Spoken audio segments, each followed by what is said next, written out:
In order for you to be an influence master, you need to know what influence really is. One of the mistakes that a lot of people make is that they think that influence and persuasion are the same thing.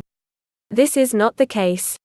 Persuasion is an element of influence and is often used as part of the process of influencing others. But it is not the same as influence. The most important difference between influence and persuasion is that with persuasion you use a specific set of tactics to get people to do what you want. Influence is much more than that. It is your presence in the world. When you become a master at influence, you will have something called conversion with others. This is different to the compliance that persuasion tactics bring. Compliance and conversion. You can use different persuasion tactics on people to get them to do what you want. But it is very unlikely that their belief systems will be affected by this. What you have really done is impact their thought process and nothing else. This means that you have persuaded the person to act in a way that they might not actually believe in deep down. They have complied with you for a variety of reasons, such as short-term reward or conforming to social norms. With conversion, you have a lot more power. As a master influencer, you can actually change the belief systems of others. When you achieve this, they will buy into your message and all of your subsequent messages. Even if you have nothing to say, they will still follow you. Others will share an identity with you. When you are a master influencer, others will start to see you as a symbol that they identify with. This is much more powerful than just sharing a message with others. By sharing your identity with others, it will become an element of their identity as well. As an influence master, you have great power because you can use your influence without any direct effort. Influence masters are able to obtain conversion and compliance from others just based on who they are or what they have done in the past. The most important attribute of influence. If you were to look at all of the attributes that influential people have, they would all share one thing in common: credibility. When you have credibility with others, they will trust you, believe that you are smart and that you are knowledgeable. To others, you seem to have the right experience and have the capability to become whoever you want to be. A lot of famous people have high credibility and influence. Oprah Winfrey is a good example. Many people will listen to what she has to say due to her high levels of credibility. She has done a number of things in the past to build this credibility. Have you ever wondered why companies use famous celebrities to endorse their products? It is all about their ability to influence others using their credibility. Every year, many thousands of companies send their products to Oprah hoping that she will talk about them on TV. Even a 30-second product endorsement from Oprah can be extremely influential. Companies have made thousands of sales of their products using Oprah's influence. She is one of the most influential people in the world. How do people perceive you? The way that people perceive you determines your level of influence. You need to understand that influence is not always good.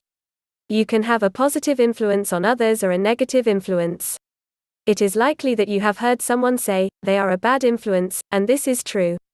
If you think about negative influences from history, then Adolf Hitler will probably come to mind. He was able to negatively influence a whole country to do terrible things.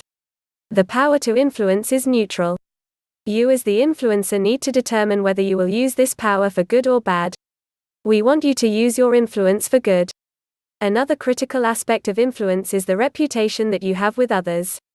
If you have a reputation for being smart, powerful or knowledgeable, then many people will want to listen to you.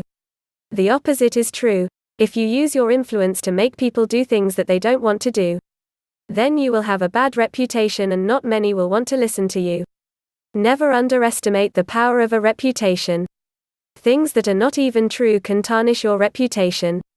If enough people believe these lies about you, there will be social validity and people will believe these things, even if they are not true. The old world view. Aristotle was one of the first people to speak about influence and persuasion back in ancient Greece. He believed that you needed 3 critical components to be a good persuader. 1. Ethos.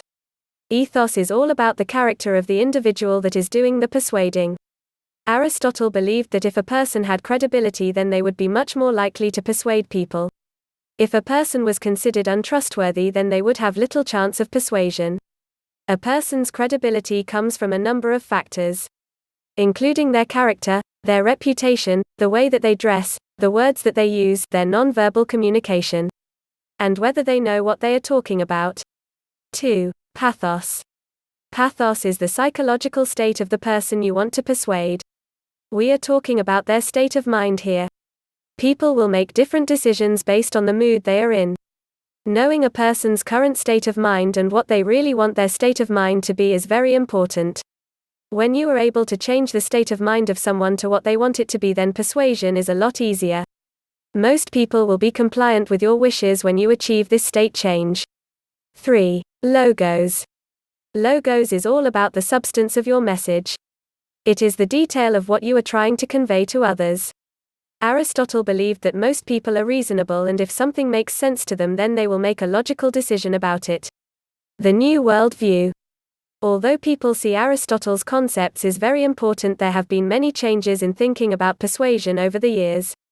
It is more difficult to persuade people these days for a number of reasons. We are living in the age of information, and this has resulted in people being more skeptical about messages.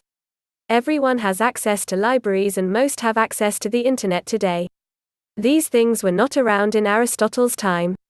Also, people are a lot more educated than they used to be. So to persuade people now, you need to overcome these challenges. In the next video we will discuss the rules of influence. Thanks for watching. If you would like to be the first to see the rest of this series, please like and subscribe below.